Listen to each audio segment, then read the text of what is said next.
Hello, ഇന്ന് ഈ വീഡിയോയിൽ കാണിക്കാൻ പോകുന്നത് എങ്ങനെയാണ് നൂലിട്ട് വലിച്ച് പ്ലീറ്റ് ഇടുക എന്നുള്ളതാണ്. ഈ കാണുന്ന പോലെ. അപ്പോൾ നമ്മുടെ മെറ്റീരിയലിന്റെ ഒരു വശത്ത്, ഇപ്പം നമ്മൾ ഏത് ഭാഗത്താണോ പ്ലീറ്റ് ഇടാൻ ഉദ്ദേശിക്കുന്നത് ആ ഒരു വശത്ത് നമ്മളൊരു സ്റ്റിച്ച് ഇട്ട് കൊടുക്കണം. അതാണ് ആദ്യം തന്നെ ചെയ്യേണ്ടത്. അപ്പോൾ ഇതുപോലെ നമ്മൾ പ്ലീറ്റ് ഇടുന്നതിന്റെ പ്രത്യേകത എന്താണെന്ന് വെച്ചാൽ, നമുക്ക് നമ്മുടെ അരവണ്ണത്തിനനുസരിച്ച് അല്ലെങ്കിൽ നമ്മുടെ ഒരു വേസ്റ്റ് റൗണ്ട് എത്രയാണോ അതിനനുസരിച്ച്, ഇപ്പം നമ്മൾ ഏത് ടോപ്പിനാണെങ്കിലും സ്കേർട്ടിനാണെങ്കിലും ഒക്കെ നമ്മുടെ പ്ലീറ്റ്സ് നമുക്ക് അഡ്ജസ്റ്റ് ചെയ്ത് കൊടുക്കാൻ പറ്റുന്നുള്ളതാണ്. അതാണ് ഇതിൻ്റെ ഏറ്റവും വലിയൊരു പ്രത്യേകത. അപ്പോൾ നമ്മൾ ഇതിൻ്റെ ഒരറ്റത്ത് നമ്മൾ ഏത് വശത്താണോ പ്ലീറ്റ് ഇടാൻ ഉദ്ദേശിക്കുന്നത് ആ വശത്ത് നമ്മൾ ഇതുപോലെ അങ്ങ് സ്റ്റിച്ചിട്ട് കൊടുക്കുക, നേരെ സ്റ്റിച്ചിട്ട് കൊടുക്കുക. അപ്പോൾ ഒരു സ്റ്റിച്ചാണ് ഞാൻ സാധാരണയായിട്ട് യൂസ് ചെയ്യാറുള്ളത്. അപ്പോൾ നിങ്ങൾക്ക് വേണമെങ്കിൽ 2 സ്റ്റിച്ച് ഇട്ട് കൊടുക്കാം. അതായത് ഇതിൻ്റെ തൊട്ടിപ്പുറത്തായിട്ട് ഒരു സ്റ്റിച്ച് കൂടെ ഇട്ട് കൊടുക്കാം. എന്നിട്ട് 2 നൂല് ഒരുമിച്ച് പിടിച്ച് വലിച്ചു കൊടുക്കാം.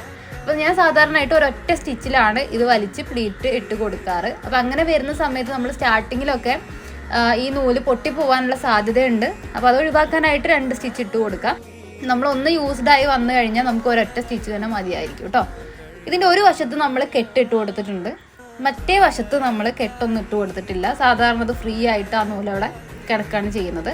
അതിൽ ഒരു നൂല് നമ്മൾ പിടിച്ചിട്ട് വേണം വലിച്ചു കൊടുക്കാനായിട്ട്. അതായത് ഇത് കണ്ടില്ലേ, ഇതിലൊരു നൂല് നമ്മൾ പിടിച്ച് വലിച്ചു കൊടുക്കുകയാണ് ചെയ്യുക. അപ്പോൾ നമുക്കിങ്ങനെ വലിച്ചു കൊടുക്കുമ്പം ആ ഒരു പ്ലീറ്റ് അങ്ങനെ ആയിട്ട് വരും. അപ്പോൾ നമുക്കിത് കാണാം. ഇതിൽ ഒരൊറ്റ നൂലാണ് നമ്മൾ പിടിച്ച് കൊടുക്കുന്നത്. അതുപോലെ സോഫ്റ്റായിട്ട് ഒന്ന് വലിച്ചു കൊടുക്കുക. നമ്മൾ പെട്ടെന്ന് വലിച്ചു പോരുത്. പെട്ടെന്ന് വലിക്കുമ്പോൾ അത് പൊട്ടിപ്പോവാനുള്ള സാധ്യതയുണ്ട്. അത് സോഫ്റ്റായിട്ട് വലിച്ചു കൊടുക്കുക. അപ്പോൾ ഇങ്ങനെ വലിക്കുമ്പോൾ നമുക്ക് ആവശ്യത്തിനനുസരിച്ച് പ്ലീറ്റ് അവിടെ ഇങ്ങനെ ഉണ്ടായിട്ട് വരും. ഓക്കെ, അപ്പം ഇത്രയേ ഉള്ളൂ. വളരെ സിമ്പിളാണ്. ഇനി നമുക്ക് കുറച്ചും കൂടി ഉറപ്പ് വേണമെന്നുണ്ടെങ്കിൽ 2 സ്റ്റിച്ച് ഇട്ടിട്ട് വലിക്കുക കേട്ടോ. സാധാരണയായിട്ട് ഒരു സ്റ്റിച്ച് തന്നെയാണ് ഇടാറുള്ളത്. കണ്ടില്ലേ, നല്ല രീതിക്ക് ആ ഒരു പ്ലീറ്റ് വന്നിട്ടുണ്ട്. അപ്പോൾ നമുക്ക് സ്കേർട്ടിനും ടോപ്പിനും ഏതിനാണെങ്കിലും വളരെ ഈസി ആയിട്ട് പ്ലീറ്റ് ഇടാൻ പറ്റുന്ന ഒരു ടെക്നിക്കാണിത്.